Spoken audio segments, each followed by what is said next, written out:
اعوذ باللہ من الشیطان الرجیم بسم اللہ الرحمن الرحیم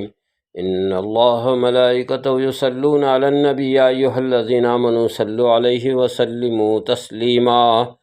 اللہم صلی علی سیدنا شفیعنا وحبیبنا وطبیبنا وکریمنا ومولانا محمد وبارک وسلم صلوا علیہ صلاۃ وسلام علیک یا سیدی یا رسول اللہ۔ حاضرین، خانقاہ عالیہ خدا نمایاں میں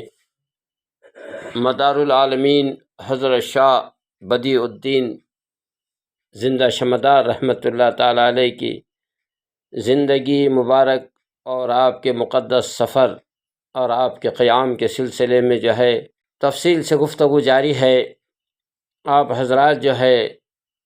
حضرت مدار العالمین کے اس زندگی کو سمجھنے کی کوشش کریں کہ حضرت مدار العالمین کا ولایت میں کیا مقام ہے اور اللہ کے پاس آپ کی کیا مقبولیت ہے اور اللہ نے آپ کو کیسے تصرفات سے نوازا ہے، اس کو آپ اندازہ کرتے چلیے۔ جب آپ کا 7واں حج آپ نے فرما دیا اور بارگاہ رسالت مآب صلی اللہ علیہ وسلم میں حاضری دی، جو آپ کے جد امجد ہیں، اور اپنا ارادہ ظاہر کیا کہ یا رسول اللہ میرا اب مدینہ چھوڑ کے جانے کو نہیں ہے، اس پر رسول پاک صلی اللہ علیہ وسلم نے ارشاد فرمایا کہ اے بدیع الدین، تم کو تو دین کو پھیلانے کے لیے ہندوستان جانا ہے۔ وہاں پر جادوگروں سے اور جاٹوں سے، راکشسوں سے اور شیاطینوں سے اور ذریات شیاطین سے تم کو مقابلے کرنے ہیں۔ ہندوستان جاؤ اور سنو، ہم نے تمہارے لیے ایک آرام گاہ مقرر فرما دی ہے، اور ہم اس کو ظاہر کرتے ہیں کہ ہندوستان کے اندر جو ہندوستان کا پچھمی علاقہ ہے، اس میں ایک شہر قنوج ہے، اور اس کے جنوب کے جانب میں ایک تالاب ہے جس میں سے پانی کی آوازیں آتی ہے، یا عزیزو یا عزیزو یا عزیزو۔ تو وہ تالاب کا پانی ذکر کرتا ہے، بس وہی تمہارا قیام گاہ ہے، اور تم کو وہیں رکنا ہے۔ حضرت شاہ بدیع الدین زندہ شمدار رحمۃ اللہ تعالیٰ علیہ جب رحیم پور اور قنوج کے سفر سے فارغ ہوئے، تو رسول پاک صلی اللہ تعالیٰ علیہ وسلم کا وہ حکم نامہ یاد آیا، اور آپ نے اپنے خلفائے باوقار اور مریدان جانثار اور آپ کے عاشقان وفادار کو ساتھ لے کر قنوج کے جنوب کی طرف سفر کیا۔ چل رہے ہیں اس قافلے کو لے کر، جب شب و روز چلنے لگے، رات کی تاریکی میں بھی چل رہے ہیں، اور اس جگہ کو تلاش رہے ہیں کہ وہ تالاب کہاں ہے جس کے پانی سے یا عزیزو کی آواز آتی ہے۔ بالآخر کافی تلاش کے بعد اس مقام پر رات کے وقت میں پہنچے، تو دیکھا کہ اس تالاب کے اندر موجیں اٹھ رہی ہیں اور یا عزیزوں کا ذکر جاری ہے۔ حاضرین، جب آپ وہاں پہنچے تو تمام کے تمام مریدوں سے حکم فرمایا کہ چلو وضو کر لو۔ سب وضو سے فارغ ہو گئے۔ پھر آپ نے آخر میں وضو فرمایا، اور جب آپ پیر دھو کر کے جب پیر دھونے کے لیے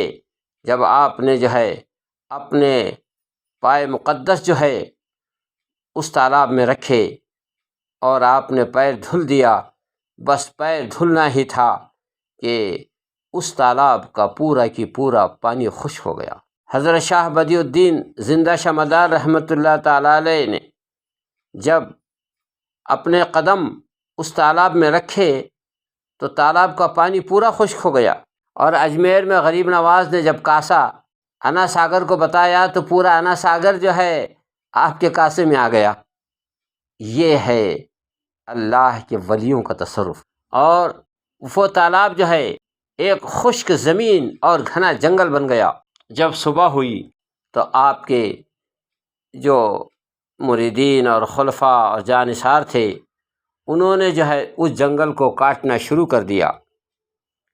اور جنگل کو کاٹ کاٹ کر جو ہے حضرت کے قیام گاہ کی جگہ متعین فرمائی، اور ایک مٹی کا حجرہ آپ کے لیے تیار کیا، اور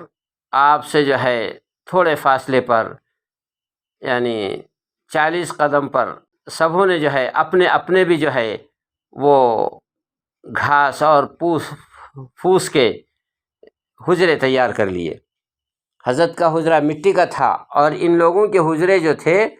وہ گھاس اور پھوس کی جھوپڑیاں تھیں۔ 40 قدم دور فاصلے پر جو ہے سبوں نے جو ہے حضرت کے ارد گرد جو ہے اپنے جو ہے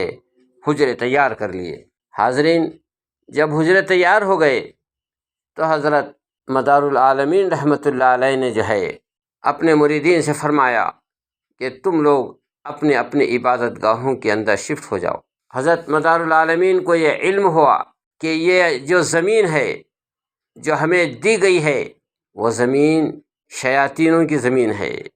راکشسوں کی زمین ہے، آدم خوروں کی زمین ہے، اور یہاں پر جو ہے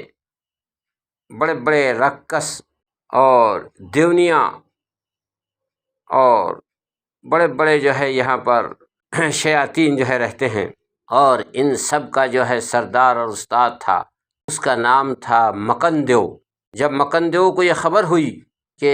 یہاں پر جو ہے آدم کی بستی آباد ہو گئی ہے، کچھ لوگ آ گئے ہیں، تو مکندیو اپنے جو ہے ساتھیوں کے ساتھ جو ہے آپ کی طرف رات کے آدھے حصے میں روانہ ہوا۔ ان راکشسوں کا اور شیاطینوں کا طریقہ تھا کہ وہ بستی میں رات کے وقت گھس جاتے، اور وہاں سے جو ہے عورتوں، بچوں اور کمزوروں کو اٹھا کر جو ہے اپنے بستی میں لے جاتے، اور ان کے گلے کو جو ہے چبا کر کے خون پی جاتے، اور ان کے جو ہے پھر وہ جسموں کو جو ہے اس جنگلوں میں پھینک دیتے، جس کو چیل، کوے اور کتے اور جنگلی جانور جو ہے کھا لیتے تھے۔ تو یہ جو ہے حال تھا اس علاقے کا جہاں پر حضرت شاہ بدیع الدین زندہ شمعدار رحمۃ اللہ علیہ کو بھیجا گیا۔ جب مکندیو نے دیکھا کہ یہاں پر جو ہے بستی آباد ہو گئی ہے، تو اس نے جو ہے اپنے شکار سمجھ کر کے اپنے لوگوں کو ساتھ لے کر کے چلا۔ حضرت شاہ بدیع الدین زندہ شمعدار رحمۃ اللہ علیہ نے اس رات کو اپنے ارد گرد